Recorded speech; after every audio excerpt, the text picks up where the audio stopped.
everybody, and welcome to the Makers of Minnesota podcast, where we talk to cool people doing cool things. And today it's pretty cool. We are here talking with Claire and Chad Simons, and they are the owners of a business called The Three Cricketeers. Why are there three Cricketeers if there's just two Cricketeers Sitting in front here. of me? Thank you for First having question, us. yeah. We have three boys. Okay, so It's based in your family business. Yes. So we have Maddox, Conrad, and Chase. And that makes sense then. Yes. So you guys, I was looking, I think I first met you on the Jason show, and we were out at the state fair, and you were having people sample, we were sampling crickets. I think it sticks in my mind because there was a cricket, what are they called, antenna? That was like stuck in my throat. Oh no! I was like, oh my gosh, I'm being choked to death by a cricket antenna, which made me laugh. But it's good for you. Good yes. fiber. I've been thinking about you guys, and then I was talking with Lauren Pradon, who's your neighbor. Our neighbor, yep. Yeah. And she was like, oh, you have got to talk to my neighbors. And I did talk to North Star Crickets, and I'm not even sure he's in business anymore. Oh, okay. I talked to him originally on the podcast, but I'm sort of obsessed with this idea of cricket farming. And then recently I was at the Food Ag Day that Grow North had, and they did a panel on food trends. And everywhere you looked was cricket protein and proteins, and it was really something that was getting a ton of traction. And there was a product I'd never heard of that was a cricket protein chip. And I tried to order it right at the seminar because I was like, oh, I've never heard of that before. I wonder if it's good. And when I went to order it, it was sold out. Was it the Chirps chips? Yes. The tortilla chips. Yeah, Yep. totally sold out. And then they had another, like, some kind of a bar that had, and I was like, oh, I'm going to try to order that. Sold out. Everything I tried to order that was pictured in this presentation that day was sold out. Wow. So that's that good. made me reach out to you because I was like, okay, this is happening. Crickets Yep. are now. Yep. It's here. What is your backgrounds that you decided to get into cricket farming? And is this, I'm assuming it's your side hustle. It is. I'm a nurse at Fairview Southdale in maternity. Oh, I had my baby there. You Awesome. did. Yeah, Good. she's 21, but Oh, yes, I had a good. great experience. And go ahead, Chad.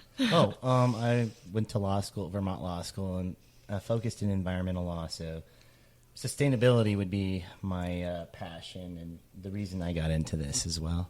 Right. It was kind of a blending of our two passions because nutrition was really mine. And we would have conversations at night where Chad would say the population is growing and there's not going to be any water. And You guys sound really fun. yeah. Yeah. And I said, thank goodness we're in Minnesota. There's lots of water. Right. But We made it fun. We made made it it, fun yeah. because, you're right. It's not that much fun to talk about the challenges we're facing. Yeah. And we all are aware of what they are. But it is a lot of fun to grow crickets. yeah. Especially when you know it is doing something that's going to hopefully help Right. these problems. So you guys are you married couple? Yes. Okay, so you're a nurse. You were in law school. I am an inactive attorney. Okay. I'm still a lawyer, but I don't maintain an active license. I have too much other things to do right now. I understand that. Too many other things. So you're both talking about these things, and you've got 3 kids. Where was the moment where you pulled the trigger? Do you remember it? Yeah, Yeah. I think so. I think he said bugs, and I said, what? And we started growing them in our basement, I think. And that's when we thought, okay, we could do this. We could actually do this. And really, I looked at the nutrition profile, and I was blown away. And that's when I kind of thought, okay, we need to bring this back, I should say. So I had been looking at, the conventional practices of agriculture and its effect on the environment for quite some time. It's kind of disturbing, isn't it? It's a little disturbing, but I think the trigger, to actually pull the trigger and do this business came when my son came home from school with a cricket cookie. It was, quite a mind-opening experience for me. The light bulb went on, and we started there. Where did he get a cricket cookie? You can get it from us. We actually sell cricket cookies at, the Hopkins Farmers Market this summer. We were doing it. The last day was this past Saturday. We have several events. Chocolate chirps, yeah. We have other opportunities coming up, too, though, where people can come and visit us and get our products, too. Like Claire makes an awesome molasses cricket cookie. It's awesome. And we'll have things like that for sale at the events coming up. Claire, do you want to say what kind of any events coming up? You guys are cute because you keep looking at each other to talk to each other, but then when you look at each other, your head's not in the microphone. So I'm like, okay, people, stop with the loving looks sideways. Just look at me. We just had a bug event, though, at Ladonia Cerveceria, and it went really well. We had our different roasted flavored crickets available and cricket and you powder. brought some here. So yes, you have to let's try. just back up a second. Yep. So you're nursing, you're doing your thing, you've got kids, you decide like, okay, this feels like the thing. How long did you research it? A couple months. And then we reached out to Kevin Bachhuber, who had the first farm here in the U.S., and he is now a consultant. And so we started talking with him over like Skype, I think. And he said, yep, start growing them out of your basement and just see if you like it. See if you can actually hatch them. Yep. And so that was really fun because they come as eggs. No, actually they come, we order them and then we breed them. So you have to get them to have sex. We don't have to try very hard. Okay. Most of that goes with the chirping. So you get, how many in your first round did you get? I think we got about 200. Okay, and they're in like a terrarium or something, and I set up like a whole little warm space in an the incubator. basement. Yeah. So the first time I remember it was kind of funny because we were kind of putting our fingers in the peat moss, sifting through it to see if we could find some eggs, and we got real excited when we saw some. And now we're getting so many eggs. We produce probably in just one hatching session 100,000 eggs easily. Oh, and then do all those get fertilized? They're already fertilized. Okay. So yeah. Do they have sex like humans with like the vagina, penis in the? I mean, not really like. Okay, this is gonna get so weird. I don't know. I mean, Well, they do they? The female has an ovipositor. Yeah. Okay. And so the males are the only crickets that chirp. So they are attracting the female. So that one cricket that you hear in your basement, just really loud there. So That's what he's doing. Yeah, he's okay. trying to get those females. And then they get together, and then how many eggs does the female produce from that one sexual encounter? They can lay up to about 100 a day. So they can just keep having sex every day and laying 100 more, 100 more, 100 more. Right. Do they ever get old and tired, or do they just die? Well, they do. I don't know. They just die, as far as I can tell. I mean, we usually don't let our crickets get so old that they die on their own. Yep. We keep some, 5% of them, let's say, older, so they can breed and keep the population going. And we sometimes introduce fresh DNA from other cricket farmers, so that helps that. And that's where we got our initial crop. I suppose, because if they're breeding over and over and over again, it's going to deplete the stock. And that's fascinating. Right. Okay. So then they're having all this sex. They're making all these eggs. I read on an article that, if we're talking about animal husbandry and humanity and being kind to the animals, you freeze them. So they slowly go to sleep. Like in nature. And then after they're frozen, then they're dead. And then you grind them up or do what you need to do with them. Right. It seems so this is going to be real weird.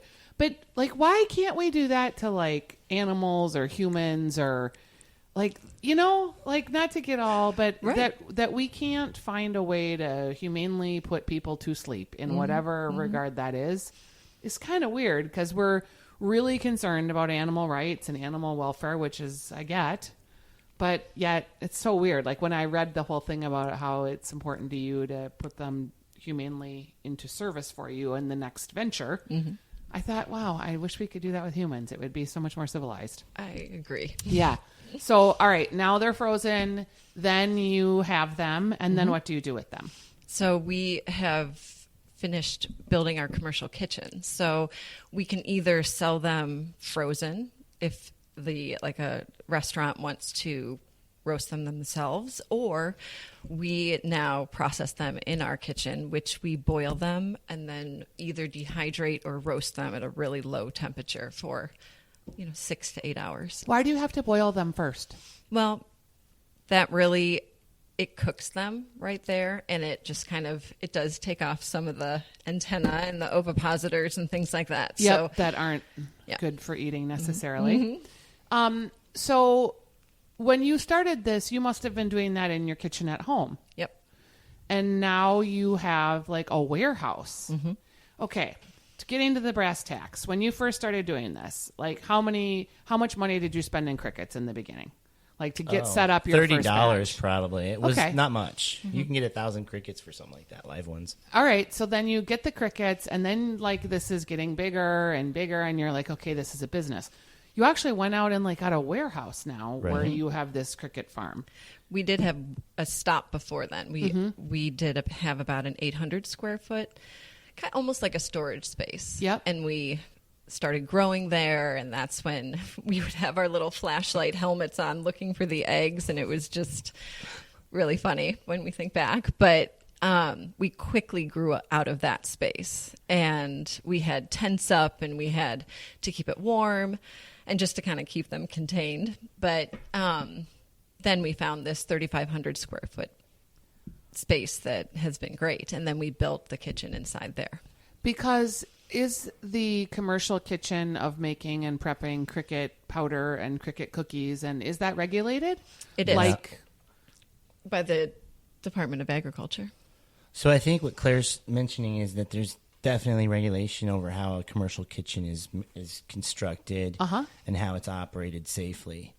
What we're hoping the government will do soon is issue regulation on best practices for raising crickets, and the minimum safety requirements for making sure they're produced and processed safely so that the public can eat them. Why do you hope that they take that on? Are you finding that because the industry is unregulated, it's harder to convince people to try them? And I think there is a certain sense of security that people get when they see that an industry like this is regulated, that it has been investigated and researched, and they can feel comfortable knowing that everyone producing them is at least meeting those minimum standards. What we do now, though, is we meet the minimum standards of probably the most pathogenic protein out there, I guess, that I know of anyway. And I don't know if pathogenic is the right word. What I'm trying to say is that the meat that would have the most pathogens in it, the temperature you'd have to cook that to, and for the length of time it would require to, get pathogen level to a lower and safe level. We're meeting those minimum requirements for our crickets. Great. We probably don't need to. Right. Crickets, they're very clean. Even their frass or their cricket poop does not smell unless you get it wet. And that's the nice thing. It's dry. You can collect it, and then we're going to sell it for plant food, too. It's an I didn't excellent even way- really think yeah. about that crickets poop. Oh, So yeah. is Everybody poops. Don't you know that? Well, yes, but so so now these crickets are in the terrarium or whatever they're in, and they have all these eggs. And so at some point you pick out, literally, like, do you hand pick out the crickets and put them into the next place to freeze them? So that's kind of what I work on is the harvesting. Okay. And so we have these 4x8 pens, and they're about 2 feet tall. And so inside of there, we have a habitat that's built for them. And then we give them their feed and their water, of course, and keep the temperature at the level they like. But when they're old enough and big enough and it's time for them to be harvested, we simply get all those things out of the pen, the habitat and the feed and the water, and then it's basically just them. When we take those things out, though, we shake them off into like a 20-gallon tote. Which is like an egg crate, because they just kind of crawl up the egg crates. Okay. So we use egg flats or egg trays as the floor and the ceiling of what we call like their apartment. Or Okay. whatever. I think you can go to Big Cricket Solutions and get cricket condos, actually, and what we make is something like that. So I don't want to use their term, but in the floors, let's so say, of the apartment are the chipboard. Yep. So it's like what you'd see in a box that separates wine bottles. Yep. And so we just simply dismantle all those little apartments and shake them off into a 20-gallon tote. And then we do a second transfer. We take clean egg flats, put them in that crowd of crickets at the bottom of the 20-gallon tote. They start crawling up because they want to get out of that crowded situation. And then we shake them off in a fresh, sterilized rubber tote, just like the other one, only this one's perfectly clean now. And so nothing's getting transferred from what was in the pen except for the crickets, and they're all live because they had to crawl up in the first place to be able to be transferred. So we control the quality that way, and then we have a certain freezing process we do as well that freezes them as fast as we know how to preserve the taste and the freshness and the nutrition to the best we are able to at this point. Wow. How did you learn how to do this? The guy that Kevin Bachhuber and Jackie from Big Cricket Solutions were a big part of helping us learn this quickly and avoid some of those pitfalls, along the way. And we hope to be the same for other people too. Not that I want to take business away from Big Cricket Solutions and their consulting, but I do want to offer other people out there, especially locally, the opportunity to learn how to grow crickets on their own. It seems like there's a big demand. Correct. So the supply, of course, is going to be an issue. And if we can get other people who are interested just to try it out at home in a 20-gallon tote, I mean, it is a good supplemental income for anybody, farmers, anyone. I have an engineer even who is growing crickets, and he's just finished producing his first crop. I can't wait to buy them. So we buy them now that we have a processing center, and we can convert them into a retail product for people who sell them to us at wholesale prices. So the more cricket farmers and ranchers you can create here, then if they sell that product to you, you become the distribution hub. Correct. Right. And the processing. So it's much better that it's local. You have to ship these crickets frozen and raw. And so if we can come pick them up or whatever, that's even better. Reduces the cost of shipping, basically. And, I can go visit the farms that way and help out and make sure, everything's everyone's done processing the same way. And okay, so I was telling you that I was at this food egg event, and anything that had cricket protein anywhere near it was going gangbusters. That's great. Each cricket is like, 67% protein. Is that right? Yeah. And that's before it's dehydrated, I believe. So you take a roasted cricket, and that percentage is really high, and I don't even know what it is. And in other parts of the world, they eat crickets and roast crickets, and that's very common. 80%. I think Andrew Zimmern was the first person I ever saw eat a cricket. And they eat them like snacks, and bugs are eaten in lots of parts of the world. And we're probably, I know you sell them as like the novelty factor, but do you have customers that are coming to just like, I want the Thai style bugs? Sure. Yes. Really? And the powder. I mean, they definitely want to eat the snacks and the whole bugs. We were at the Hopkins Farmers Market all summer, and and we had cookies and we had baked products, but they really wanted that whole bug, which was great because that's so surprising to me. It was great to see. It's really interesting. And it was all ages, too. When we were at the State Fair event, where we worked with Chef Gustavo Romero, he did some cooking demos with us. And it was really, I think it was, my idea of it was to demystify the how to use it in your kitchen. And obviously, we don't need to say why anymore. It's here, so we have to do it. But I was kind of showing people how to use it in a smoothie, or how to make like a protein ball, or how to make a breakfast bar or something like that with the powder.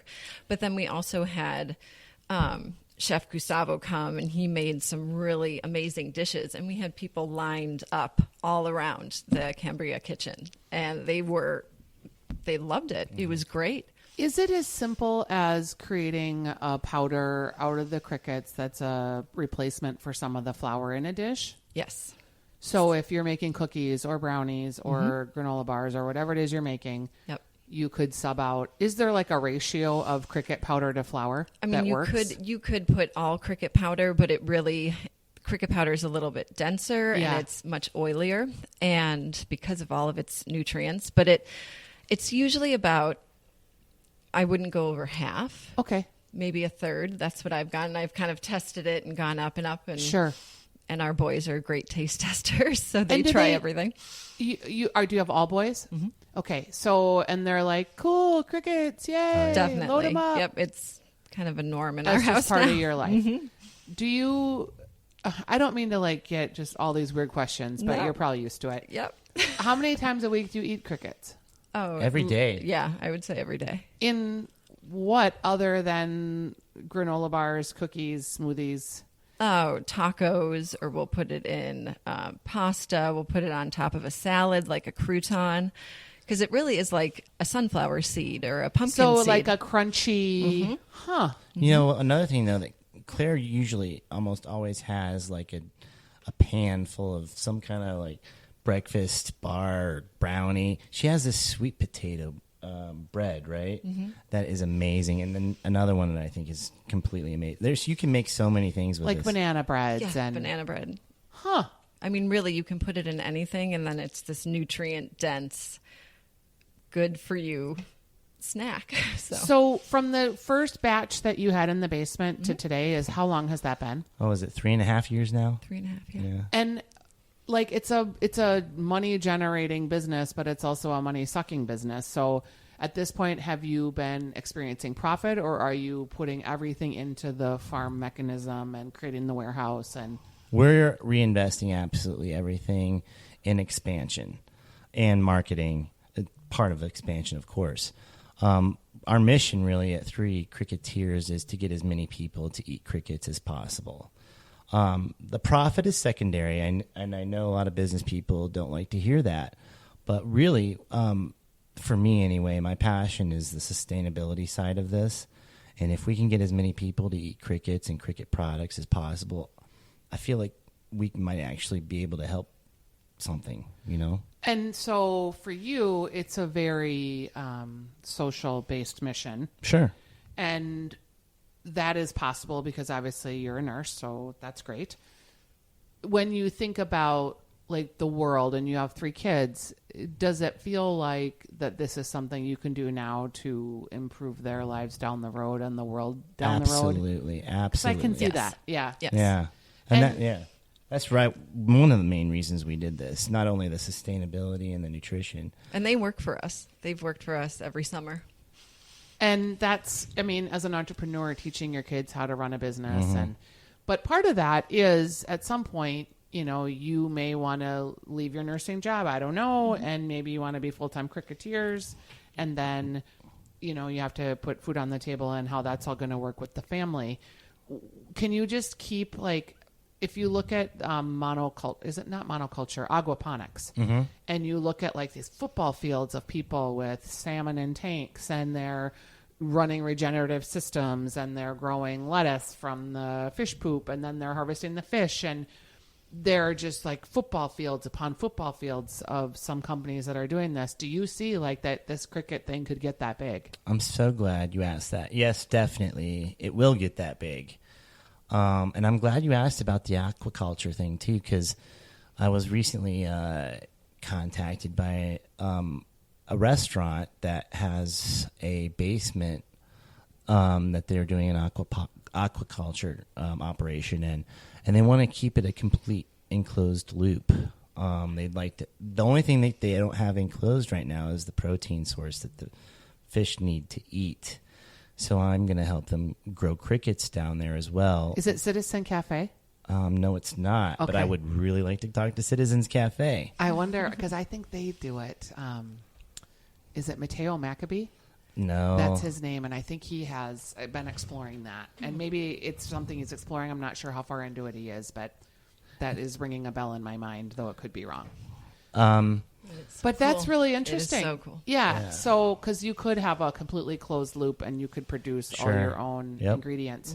How, I mean, you're not going to know the answer to this question, but like, it seems like the world's kind of ready, or that, not the world, because the world has been ready a long time, but the United States, that Minnesota, like people are ready to explore these additional protein sources. We're exploring plant-based meats. Like, people seem really ready. Yes. So your timing seems great. And especially here in the Twin Cities, I think this was the best place for us to have started this because everyone is so open, but also they really care about the environment. They care where their food source is coming from. And I think that, I don't know, crickets are... They meet all those values. And I was just going to add, I think Minnesota is one of the healthiest states in the nation, right. too. Mm-hmm. And so it seems like you said, Claire, the perfect place to start this business. I mean, crickets are healthy, so why not? So when you are looking at expanding your business, so now we've got crickets, right?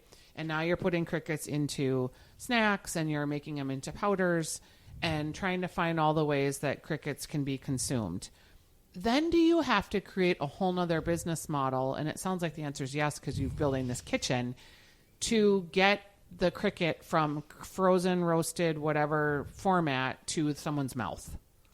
And is that part of the business that you like, or would you rather just be wholesale, or do you have to do it all?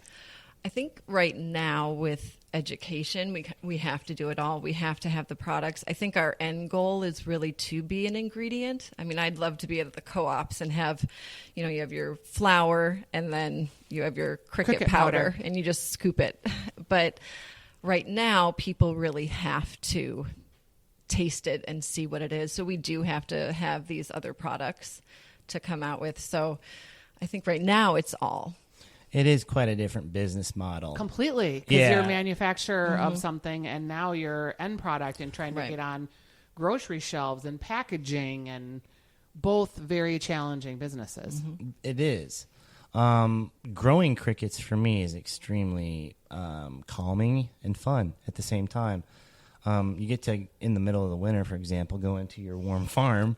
It sounds like a summer and hear night. Crickets. Yeah, right. It's like being out in there on a summer day.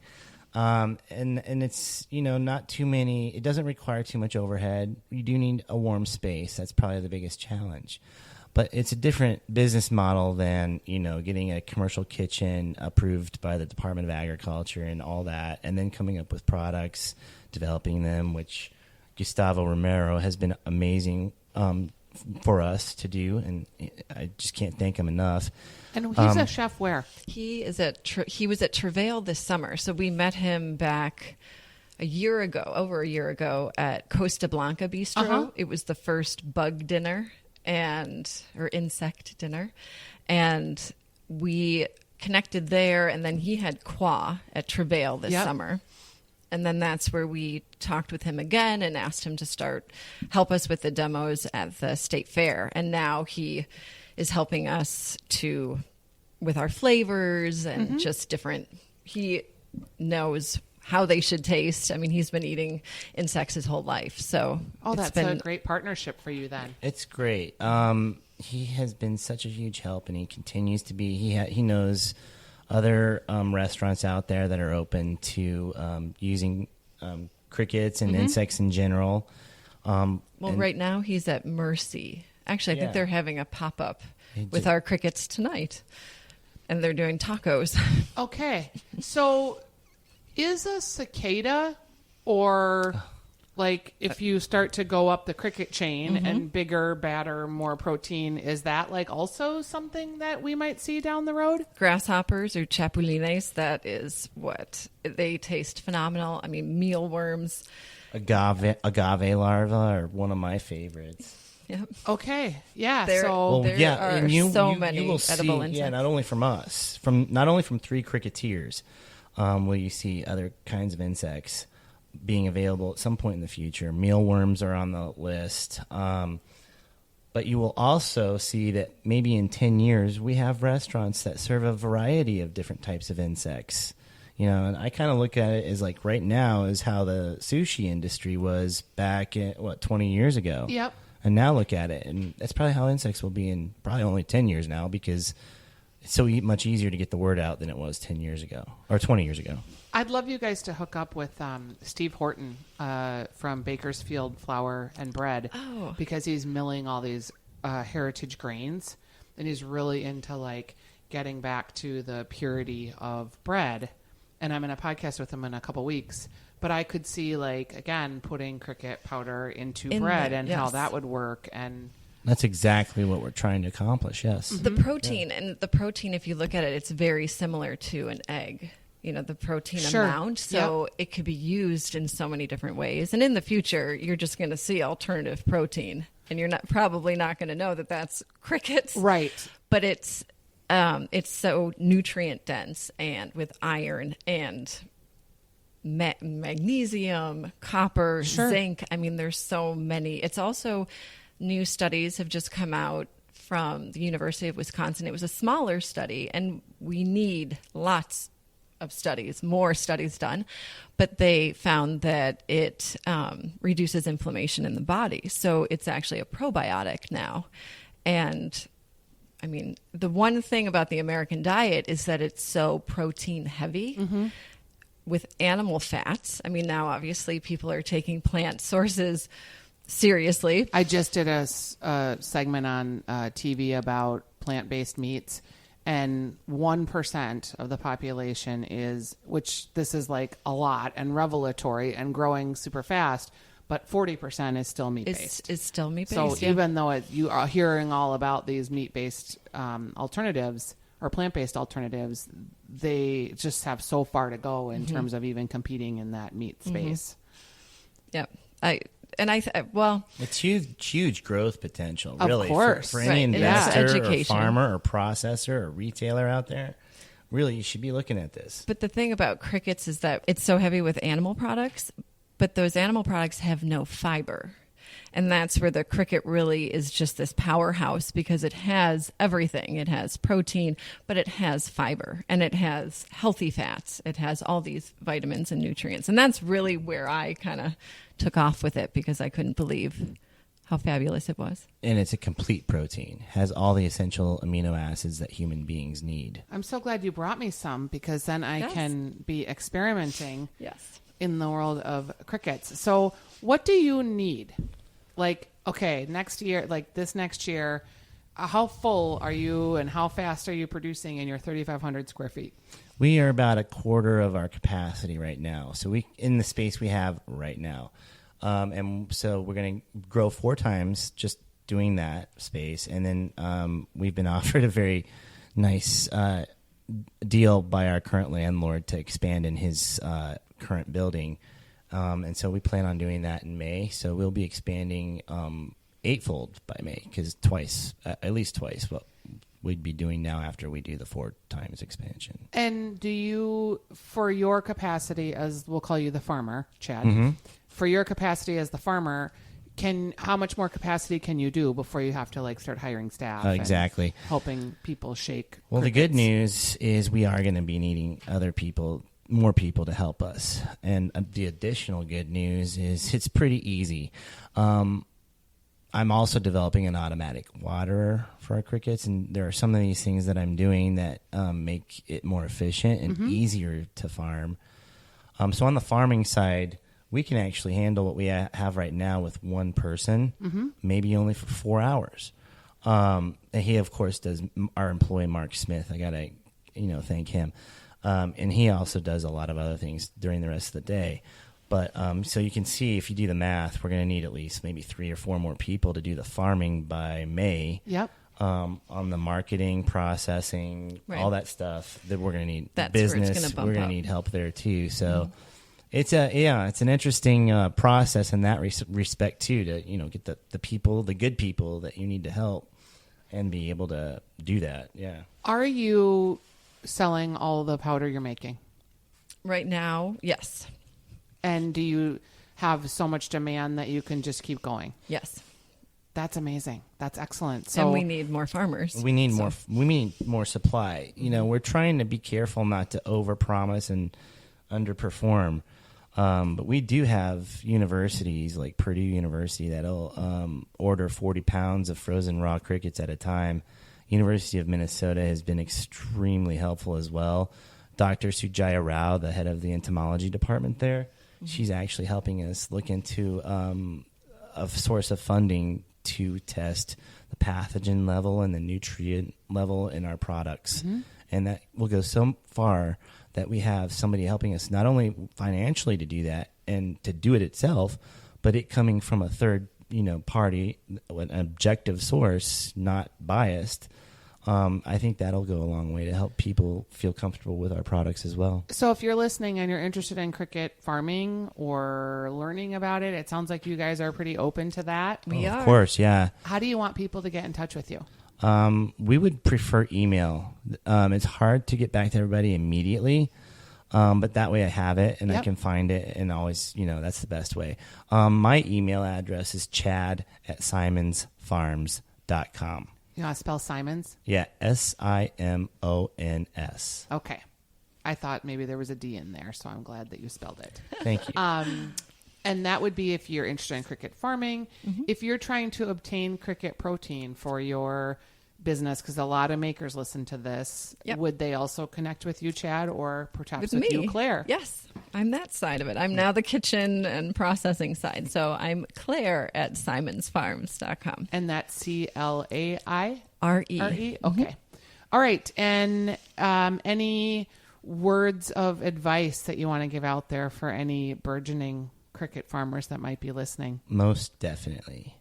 My biggest piece of advice is don't be afraid. Just do it. It's fun. You'll learn having fun, and it'll be fast for you, and you'll see you can grow pretty quickly too.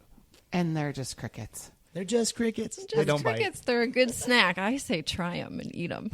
Yeah, and I have eaten them, and they are good. It's I never thought to put them on salads or the idea of a crunchy protein source. Yeah. So I'm glad that you brought that to my attention, and I'll experiment with it a little bit on my Instagram. So if you want to follow along at Makers in Minnesota or at Stephanie's Dish, you might find a few crickets in my food. Thanks for being guests on the program. Thanks for having us.